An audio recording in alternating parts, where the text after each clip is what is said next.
You can't let it ride all the way to camp. Put aside the fact that you're putting Jason Robertson in a bad spot to start your season, hoping he's going to eventually sign. You're also putting yourself in a bad spot because you don't know what you can spend. Jason Robertson, as of 2 p.m. and counting on Saturday, remains a Dallas Star. We thought that, or at least there was a lot of speculation that something might happen before the first round last night, and it didn't. And now the latest talk is he doesn't actually want to leave Dallas. The Stars don't actually want to trade him, but they're coming up at an impasse of where the Robertson camp is, $14 million or so a year plus, and the Stars maybe 12, maybe 12 and a half, and that gap has not been bridged. Well, how many players have to leave for that gap to be fixed? To 14? Yeah. Yeah, you'd have to lose a couple more players off the roster. As this all kind of rolls out a little bit longer, I almost think that it was a brilliant play on his people that are representing him to go around. Well, because you go and you talk to 2-3 other teams, whatever, and they don't agree. They offer a certain number. And I just think it's like setting the bar for him. And now you say he doesn't want to leave. And it's like, okay, well, this is what the bar is. This is what it is out here for me. You guys figure out how to make it work. But then he should know. Well, yeah, I mean, why wouldn't you do that? Well, and you pick teams that, aren't really playoff teams. And that have to and that want he's not to. interested in going to Seattle. Yeah. They score, average a goal and a half a game. So they need goal scoring. They right? need him a lot. They need him a ton. Yeah. But so what's going to happen if you need somebody a lot?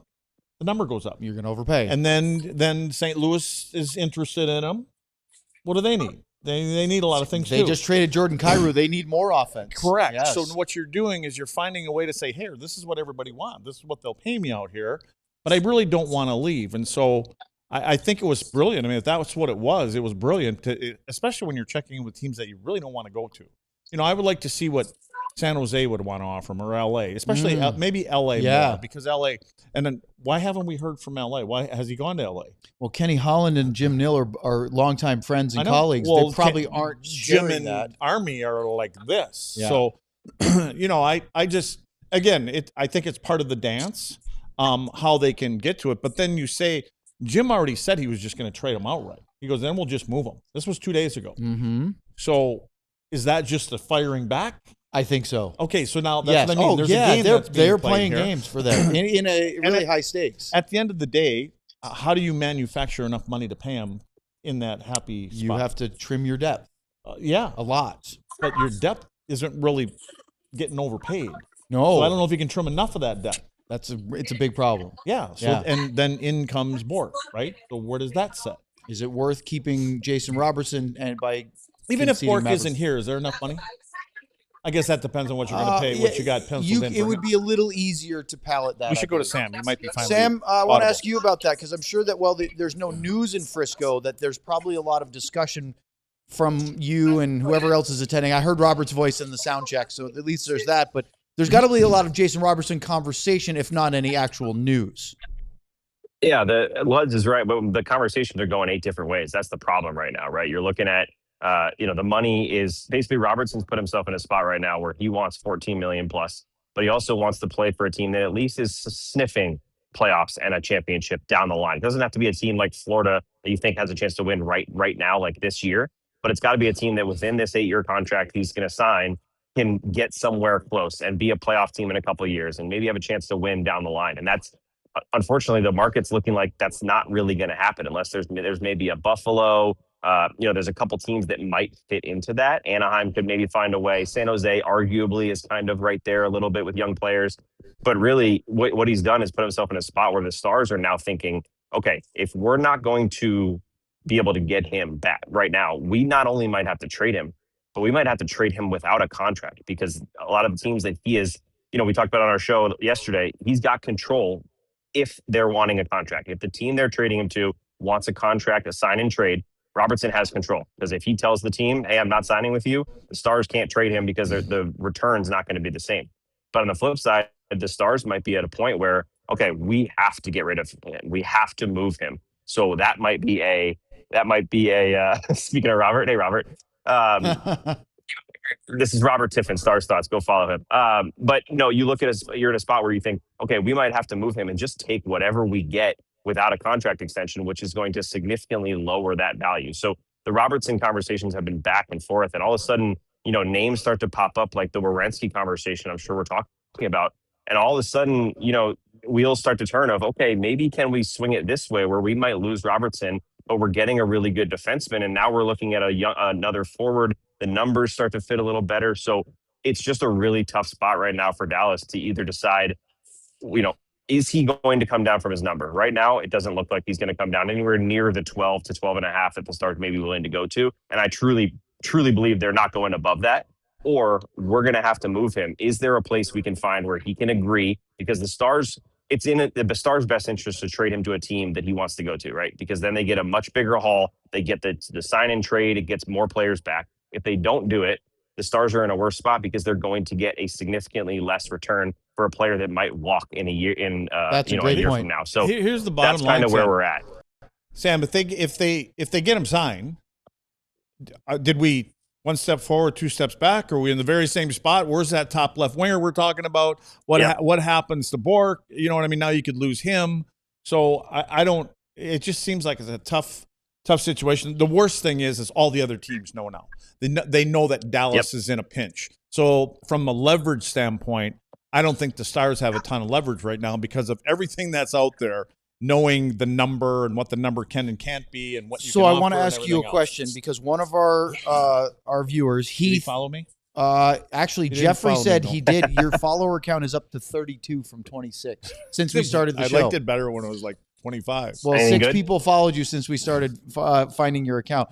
Luds, Heath writes, why not? Because I threw out the argument of how could you possibly extend him for just this year and then sign a bigger deal? And you shook your head immediately and said, no, that can't. So Heath goes, why not get Robo signed for like 2 to 3 years at 12, then re-sign him at 15 plus in a couple years? Would Robo be interested in that? See, that's the thing. I mean, again, that's same problem. Representation. I don't see them doing that. But again, at the end of the day, isn't Robo really in charge? Yes. Isn't he the guy that says, hey, Jerry, or whatever the hell his guys are? Andy. Hey, Andy Garcia, just here, sign. This is what I want to do. I want to sign a 3-year deal. And I want, just tell Jim I want 12 and a half, and then let's cross that bridge when we cross it. Mm-hmm. I mean, again, we've already established there's other teams that'll pay me this, but I really don't want to leave. If that's the truth, I really don't want to leave.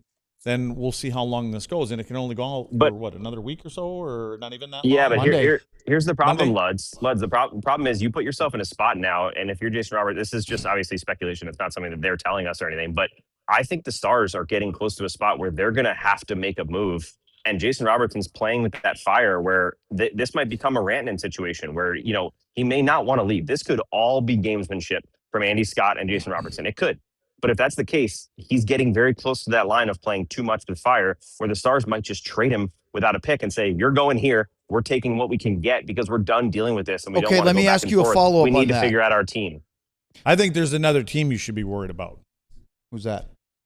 Who traded a guy they didn't want to have to pay? Vegas. So when Vegas Golden Knights. When Vegas traded Dorofea to the Rangers, I immediately went, oh, wait. Because they're going to have to pay him $7-8 million. And he's their power play scorer. And that kid has scored, I think they said 72 or 73 goals in the last 2 years. So now they give him 8 a year or whatever it is in New York. Let's just say it's 8. So there's that off the books.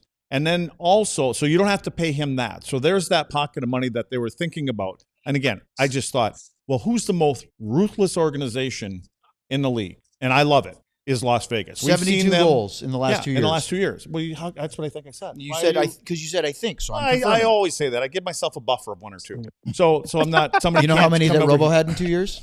Yeah. Well, he's a 80. Yeah, I know. Yeah. Well, that's what I'm saying. So that kid gets paid. So let me finish this before I lose my train of thought for the third time. So if you got $8 million that you don't have to spend on Dorofea now, I'm talking about in Vegas. And they've got a goaltender that's making just over $6 million. You can try to fact check that one too. I think it's 6.5 or whatever. But they're going to try to lose him because they believe in Carter Hart. They bring in a lower price one, kind of like what Carolina did. But there's 6, there's 8, there's 14. There just so happens to be $14 million that could be gone, not have to pay for in Vegas. How much is Robo looking for again? I forget. I believe 14. Oh, yeah, 14 million. That's right. And that state is a little more tax friendly. In a couple years from now, they're going to have something that's called the millionaire's tax. Well, that's in Washington State.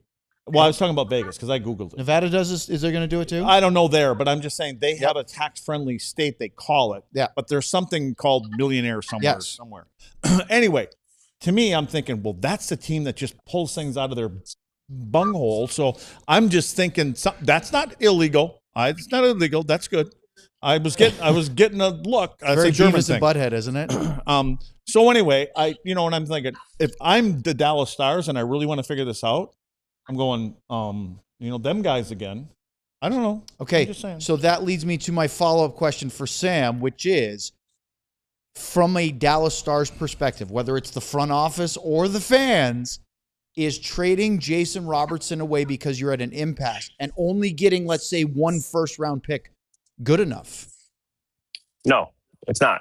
And it's a bad spot to be in. I guess the problem, though, is you at some point, you may not have a choice. At some point, you need to figure out your roster, right? This doesn't need to get done right now. It's just that we talked about it on the show. You don't want to go into arbitration. You don't want to get into that room where, basically insults are being thrown around. You're trying to figure out why you don't deserve the money you think you deserve. Lawyers get involved. It gets messy. You want to avoid that, but it doesn't mean that you have to avoid that. It's not like, the world ends just because you don't make this happen. But I guess at this point, you have to move on with your space. That's the key. You got names out there, Larkin, Werenski. There's goalies out there. There's players that are out there that are going to find homes, you would imagine, relatively quickly as teams try to get their rosters together by July 1st area so they can start to pick a couple of free agents in a very limited free agent pool. So for Dallas, you have to get to a certain point where you need to know, okay, we can bring back Jamie Benn at blank. We can get Maverick Bourque at blank. We can sign this guy at blank. You can't let it ride all the way to camp. Put aside the fact that you're putting Jason Robertson in a bad spot to start your season, hoping he's going to eventually sign. You're also putting yourself in a bad spot because you don't know what you can spend. And that's a really tough spot to be in, where I personally believe that Dallas is getting to a point here in the next couple of days where if they don't truly believe there is a signing, they're going to make a trade. And they hope that's with a trade with a team that gets a sign-in trade, gets them 3 first-round picks or a player and a couple picks back, like the Rantanen kind of deal. But if they're not going to get there, they might take the best deal available because that's the position you're in. And that is the position you put yourself in when you sign players to big deals. That's the Harley deal, the Rantanen deal, the Wyatt deal. Nothing against it, but you've put yourself in a spot where you don't have a lot of wiggle room.